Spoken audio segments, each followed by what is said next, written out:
Two great wins against two great champions back to back. How were you able to get it done today?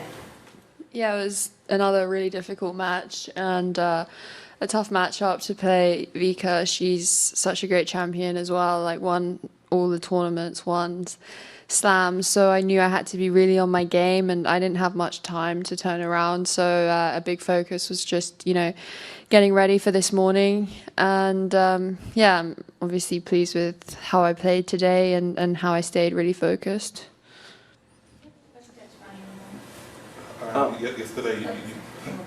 Yesterday you said that you wanted to be stingy, and by the second set you've won like 17 games in a row, taking back to so how well do you feel you played? Did you feel in the zone, or like, at what level did you feel you were at today? Yeah, I thought I was playing good tennis. I wasn't really thinking of the score too much. I was kind of just like collecting points, as many as I could.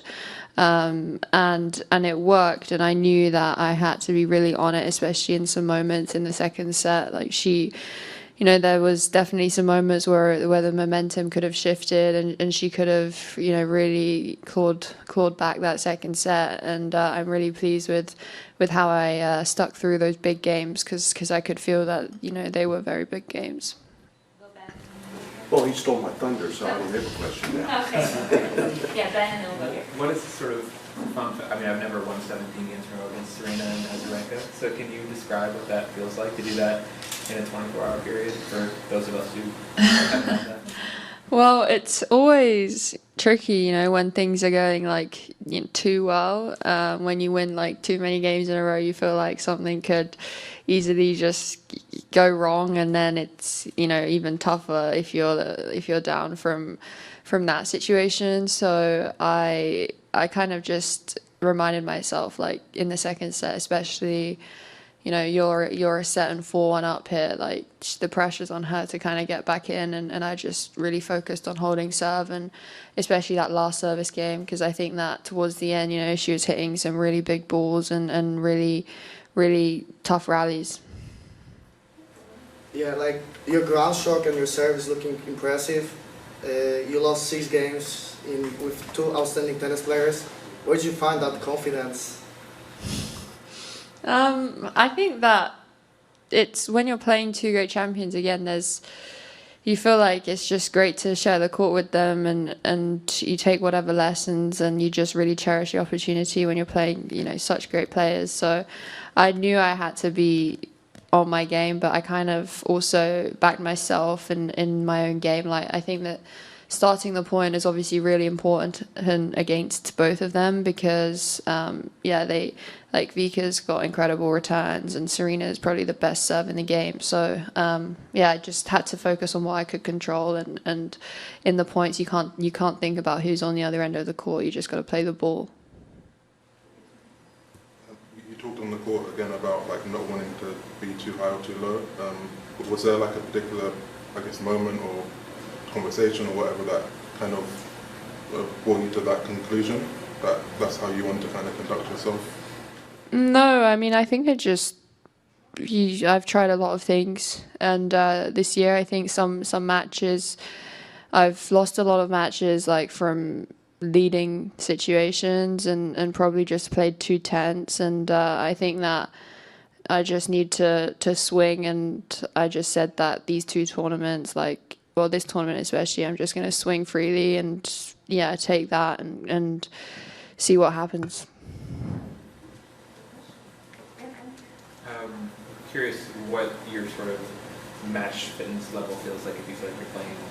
You've got enough, I guess even looking at the New York, honestly, if you feel like you have enough prep for that event already, or if you still want more, and obviously if I want to win this tournament while you're here.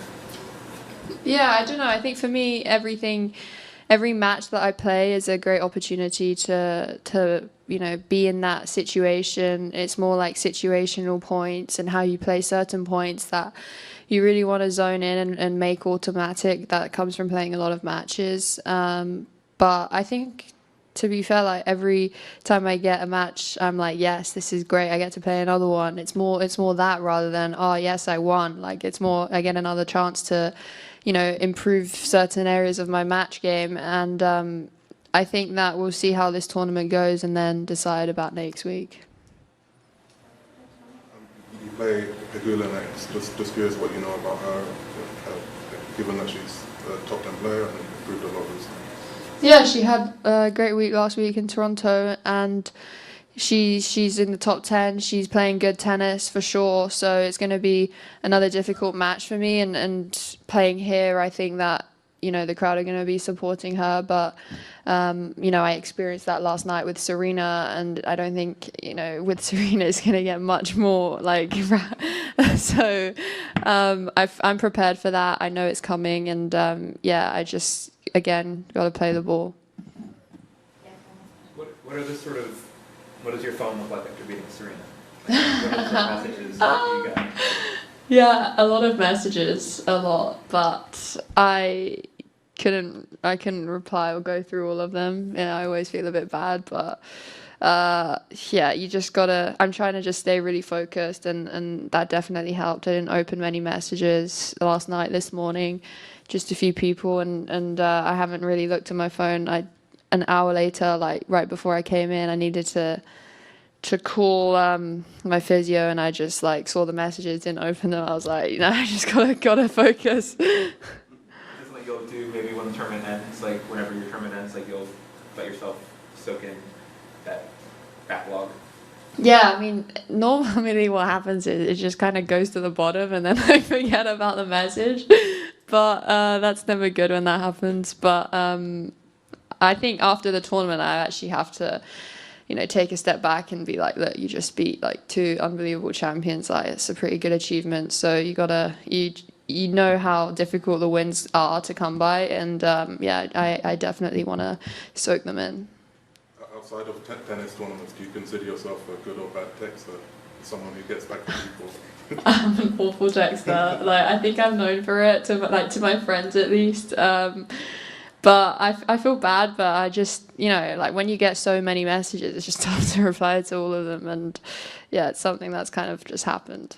Roughly, like within give or take 100,000, how many unread messages do you currently have on your phone? Well, I haven't gone on social media for a while, so I can't really count. But I don't know if there's a little icon, just a little icon that shows you have like the red. You know, probably like 100.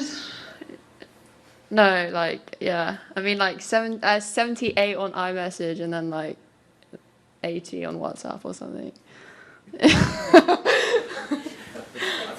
Thank you. I think you like over 1,000.